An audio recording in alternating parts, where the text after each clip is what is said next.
On December 27th, 2017, Brian Klecha walked into a MidFlorida Credit Union in Auburndale, Florida, and made a banking transaction.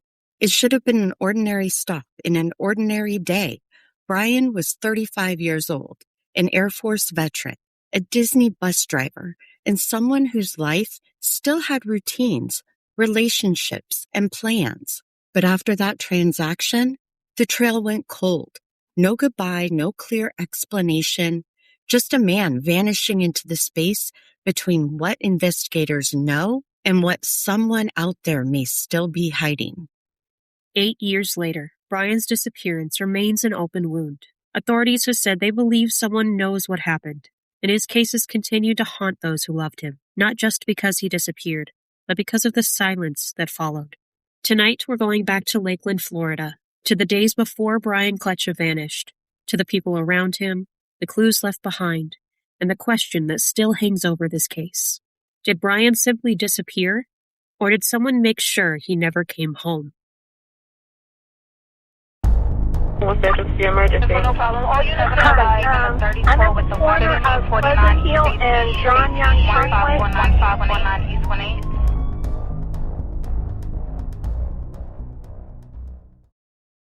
Welcome back to Crime Solvers Central. I'm Charley. And I'm Jace. Brian Edward Klecha of Lakeland, Florida, disappeared at the end of 2017. More than 8 years later, the search continues.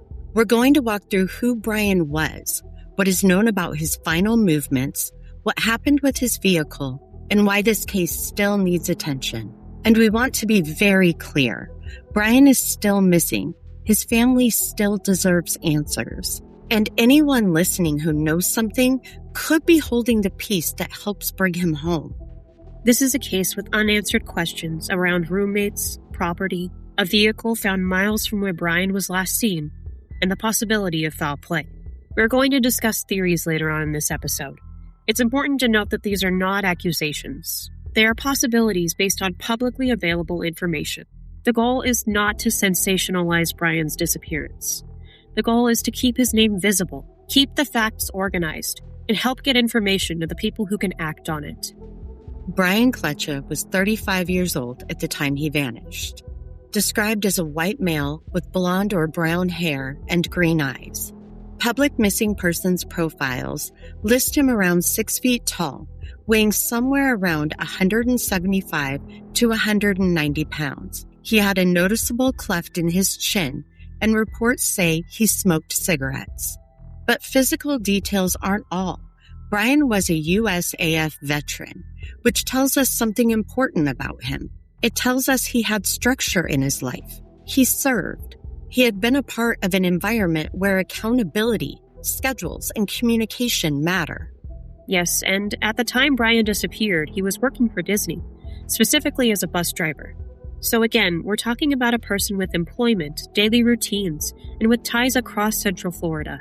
FDLE has said Brian had connections to Orange, Polk, and Hillsborough counties, which is a pretty wide footprint. Orange County includes Orlando, Polk County includes Lakeland and Auburndale, Hillsborough County includes Tampa. So right away, investigators were dealing with a case that crossed multiple jurisdictions and multiple communities. Brian was also known to frequent LGBT nightclubs in Hillsborough and Pinellas counties. That detail may or may not be directly connected to his disappearance, but it helps establish the places and communities where someone may have seen him, talked with him, or heard something after he vanished. In missing persons cases, social circles matter, as does a person's home, work, and nightlife. Their transportation, banking activity, and so much else all matter. Every ordinary routine becomes a clue. And in Brian's case, one of the most important parts of his routine, or at least one of the last confirmed pieces of it, was a big transaction in Auburndale. On December 27, 2017, Brian was seen making a transaction at a MidFlorida Credit Union in Auburndale, Florida. That is the last confirmed sighting that law enforcement has publicly disclosed. After that, Brian was not heard from again.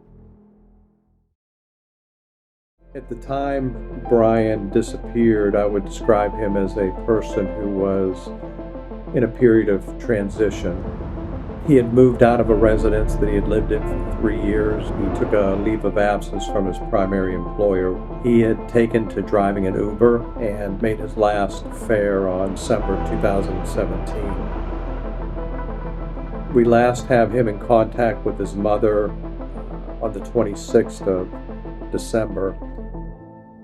27th of December 2017, Brian walked into a credit union. You know that Brian arrived at the bank 3:51 in the afternoon. He parked outside of the bank, walked in, and withdrew $200. Brian did not appear to be under duress. He did not appear to be with anybody else. We could say confidently that it is Brian, and we could say that Brian was driving his own vehicle, and then after he disappeared. There's been no sightings, no electronic communications from Brian since the 27th of December 2017. Brian's vehicle is another major part of the case. He owned or was associated with a gray 2014 Jeep Patriot. Weeks after he disappeared, on February 11th, 2018, that Jeep was found abandoned in Tampa near State Road 618 at the Morgan Street exit. That location matters. Lakeland to Tampa is not across the street. Depending on the route, you're talking about a drive that can be around 35 to 40 miles or more. So Brian's vehicle ended up in another county, in a major city near a highway exit. FDLE says investigators believe the Jeep may have been involved in a car accident just a few days before it was found. It's also believed that someone else may have been driving the vehicle prior to the crash. That timeline is significant. Brian disappears on December 27th. The Jeep was not found until February 11th. That leaves a gap of more than 6 weeks.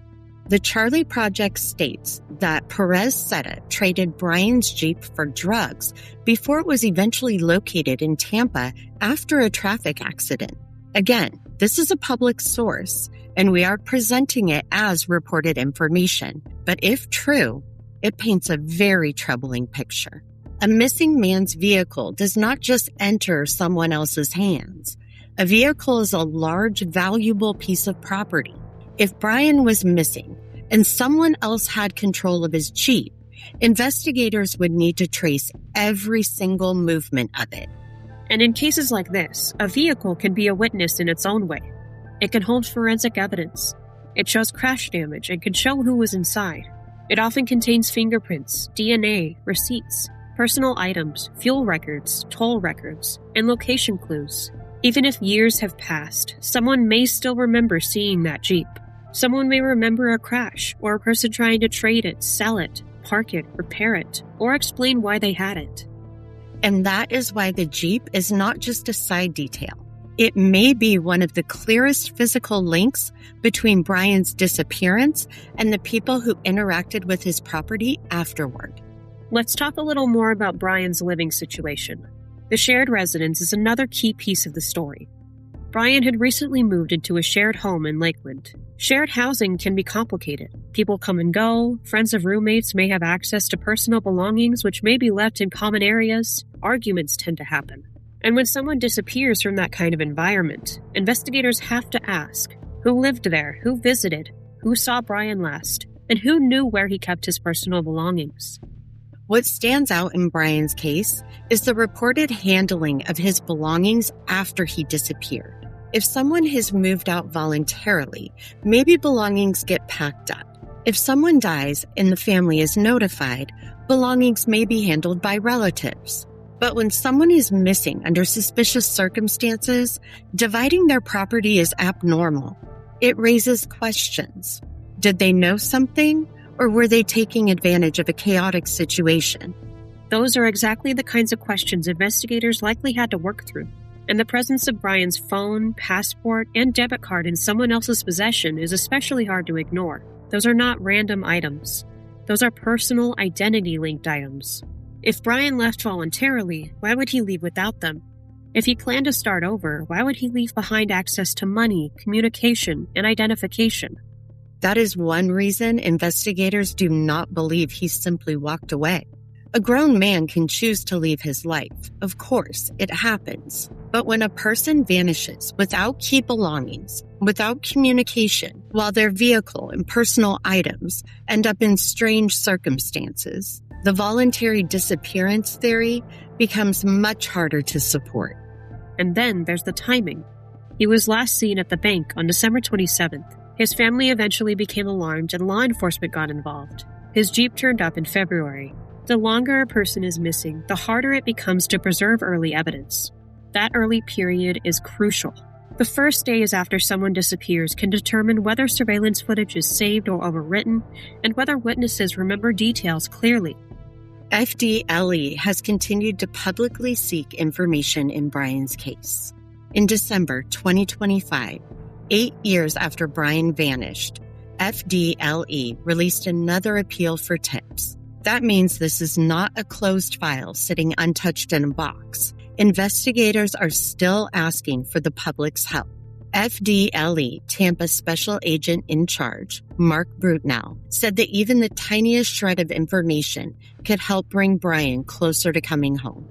That phrase is important because people often hold back tips when they think what they know is too small. They think, I only heard a rumor, or I only saw the vehicle once, or I only knew someone who mentioned Brian's name. But investigators are trained to evaluate information. The public does not have to solve the whole case. The public just has to report what they know. FDLE has also said that Brian had ties to Orange, Polk, and Hillsborough counties. So if you lived in or around Lakeland, Auburndale, Orlando, Tampa, or nearby communities in late 2017 or early 2018, this case may touch your area. Maybe you saw Brian or his Jeep. Maybe you knew someone from the shared residence. Maybe you heard someone talk about Brian's belongings. Maybe you saw a crash involving a gray Jeep Patriot in Tampa before February 11th, 2018. And because Brian worked for Disney, someone in that environment may have noticed a change. Coworkers often pick up on things before anyone else does. Missed shifts, unanswered messages, a person acting differently before they vanish, someone else trying to explain away their absence. Again, one small memory may matter. Tonight, the search also continues for a missing Lakeland veteran. The last time anyone saw Brian Edward Klecha was on this day 5 years ago. Tonight, investigators say they are not giving up. He was last seen at a bank in Auburndale in 2017. 2 months later, investigators found his car abandoned on the Selman Expressway in Tampa. Investigators with the Florida Department of Law Enforcement say there were signs of a crash, but there was no sign of Brian. Agents also believe he may have been the victim of domestic or drug abuse. Now we're going to move into theories. And as always, these are not conclusions nor accusations. These are possible explanations based on the public facts of the case. The first theory is that Brian was harmed by someone in his immediate circle. He may have been harmed due to the shared residence, the handling of his belongings, and the fact that investigators do not believe he left voluntarily. In many missing persons cases, the people closest to the victim are the first people investigators need to understand, not because they are automatically guilty, but because they had access. Someone in an immediate circle may know routines, vulnerabilities, finances, relationships, and conflicts. If Brian had recently moved into a shared home, that period could have involved tension. Moving is stressful.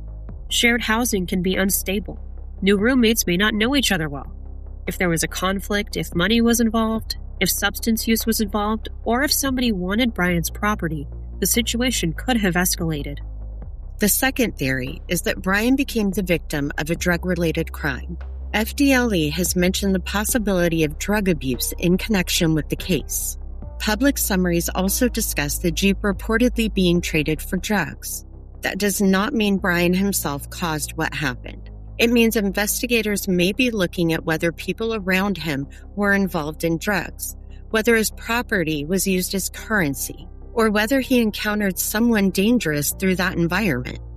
A drug-related scenario could explain why property moved quickly, why a vehicle changed hands, and why people may be afraid to talk. The third theory is domestic violence or relationship-related harm. FDLE has said agents believe Brian may have been the victim of domestic abuse. That is a meaningful statement. Domestic violence does not only happen in traditional married couples or long-term relationships. It can involve dating partners, former partners, roommates, intimate partners, or people in emotionally entangled situations. If Brian had a relationship or domestic conflict that has not been fully understood publicly, someone may know about arguments, threats, fear, jealousy, or control. Domestic violence cases can be especially difficult because victims may not tell everyone what's happening. Friends and family may only see pieces. A person may minimize danger, especially if they're trying to keep the peace or avoid embarrassment or protect someone they still care about. The fourth theory is that Brian was harmed after the bank transaction, and his belongings and vehicle were used afterward to create confusion or profit. This theory focuses on the timeline. Brian is confirmed at the credit union on December 27th. After that, he disappears. His belongings are reportedly handled by others. His Jeep ends up in Tampa weeks later. That could suggest that whatever happened to Brian occurred relatively early, and then his property was moved, used, traded, or abandoned afterward. In that scenario, the Jeep becomes a major clue. Whoever had it after Brian disappeared may not have caused his disappearance, but they may know who gave it to them, where it came from, and what explanation was offered. The fifth theory is that Brian's disappearance involved more than one person. This is worth considering because of the number of moving pieces, a missing person, personal belongings, a vehicle that traveled, a crash, possible drug involvement, a shared residence. It is possible that more than one person had knowledge, even if only one person was directly responsible. One person may have seen something, another may have helped move the property, heard a confession, or been asked to lie. And that matters because group silence can break over time. Relationships change, friendships end, people get sober, people move away, people have children. 8 years is a long time to live with information about a missing man. The final theory we'll mention is the voluntary disappearance theory. And based on public statements, it appears to be the least supported by investigators. Brian was an adult. Adults can leave. But in this case, FDLE has said they do not believe he left on his own. His phone, passport, debit card, and vehicle circumstances all make a voluntary disappearance difficult to reconcile.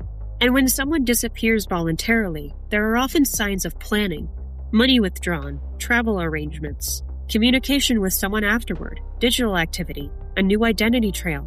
In Brian's case, the public information points in a much more concerning direction. Brian's case matters because he's more than a missing person's profile. He is a son. He is a veteran. He's someone who went to work, drove buses, had routines, and lived in communities where people still may remember him. When a case goes cold, the public sometimes assumes there's nothing left to do. But cold does not mean hopeless. It means the case needs pressure, attention, and new information. And the people who know something may not be strangers. They may be people he knew who are in the same nightlife spaces, people who saw the Jeep, someone who heard a story, or those who are around the house in Lakeland. There may be someone who has never contacted investigators because they assumed law enforcement already knew. There may be someone who gave out partial information but left out one detail. There may be someone who was afraid at the time but is ready now. The key locations in this case are worth repeating. Lakeland, Florida, the shared residence connected to Brian. Auburndale, where he was last seen at MidFlorida Credit Union on December 27, 2017. Tampa, where his Jeep Patriot was found, abandoned near State Road 618 and Morgan Street on February 11, 2018. Orange, Polk, Hillsborough, and Pinellas counties, where Brian had ties through work, home, and social circles. And the key questions remain. What happened to Brian after the bank transaction? Who had contact with him that day? Who had his phone, passport, debit card, and Jeep afterward? Where was the Jeep between December 27th and February 11th? Who was driving it when it crashed? And who has been keeping a secret? Those questions are the reason we are covering Brian's case, because there's still a chance that someone watching this knows something that has never been reported. If you have information about the disappearance of Brian Edward Klecha, please contact law enforcement. FDLE has asked anyone with information to call Special Agent Rich Rodriguez at 813-878-7347. You can also contact Crime Stoppers of Tampa Bay at 800-873-TIPS, which is 800-873-8477. Public reporting has noted a reward for information that leads to an arrest. And if you're not comfortable going directly to law enforcement at first, you can also submit information to Crime Solvers Central. Go to the Crime Solvers Central website, search for Brian Klecha's case, and use the case information tools available there. Even if you think the detail is small, submit it. A vehicle sighting, a name, a rumor, a social media message, an old conversation, a memory from a workplace, a memory from a club, a detail about the shared residence.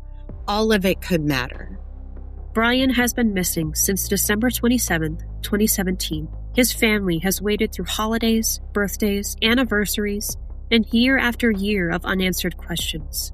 Someone knows what happened. And if that person is listening, now is the time to do the right thing. Not for attention, not for drama, for Brian, for his family, and for the truth. Thank you for watching Crime Solvers Central. Keep Brian's name moving. Share this case, subscribe to our channel, and turn on notifications for updates about this case and information on other cases. And as always, if you recognize a detail, if something connects, or if you know anything about Brian Klecha's disappearance, reach out. This has been Crime Solvers Central. Please, everyone, stay safe, stay curious, and stay loud.